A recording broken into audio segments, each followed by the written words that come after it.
সরকারি চাকরি is not important, এটা বেশি জরুরি নয়। সরকারি চাকরিজীবী করে সে যে ক টাকা কামায়, বেসরকারি চাকরিজীবী যুবক তার চেয়ে ডবল কামাতে পারে। চিল্লায় কোন ঠিক কিনা? ঠিক কিনা? সরকারি চাকরিজীবী তুমি করলে যে তুমি লাখ টাকার মালিক হবা, the matter is not like that man. ব্যাপারটা তো এমন নয়, ঠিক কিনা? ফ্রিল্যান্সিং আছে না নাই? অনলাইন বিজনেস আছে না নাই? এস্টাবলিশ ইয়োরসেলফ, নিজেকে প্রতিষ্ঠিত করতে হবে, ঠিক কিনা? এখনকার যুবকরা, এই যুবক কি শোনা যায়? আমাকে বোঝা যায়? যায়। আমার রুমে বলছে যে হুজুর যুবকদেরকে নিয়ে কথা বল। আমি বললাম, যুবকদেরকে নিয়ে কথা বলে তো আমার কাজ, ঠিক কিনা? যুবক, তোমাদের এটা কথা বলি, মেয়েদের পেছনে ঘোরা বন্ধ করে দাও, ঠিক কিনা?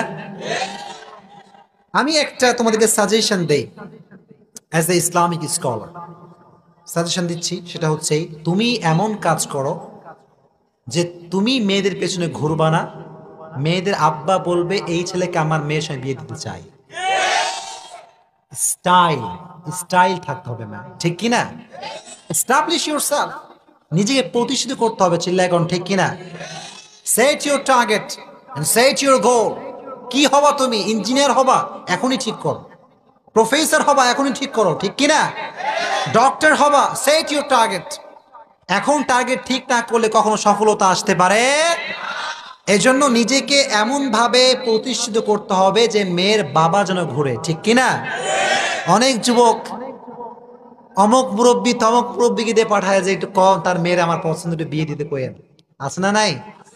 আবার রাস্তায় মাইয়া যায় স্কুলে, মেয়ে যাচ্ছে স্কুলে, এক যুবক সাইকেলে দাঁড়ায় আছে রাস্তার উপরে। অনেক যুবক দেখবেন গার্লস স্কুল গেটের সামনে থাকে না?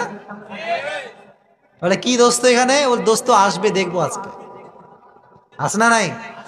এইগুলো কি বানাই বলছি না সত্য বলছি? This is the reality. এটা সত্য, সমাজের বাস্তব চিত্র। চিল্লা এখন ঠিক কিনা? এটা নিয়ে কেউ কথা কয় না। আমরা চলি গতানুগতিক ধারায়। চিল্লা এখন ঠিক কিনা? সমাজের বাস্তব কথা বলতে কেউ রাজি নাই। চিল্লা এখন ঠিক কিনা? এজন্য মেয়েদের পেছনে আসতে ছুটে যাবে।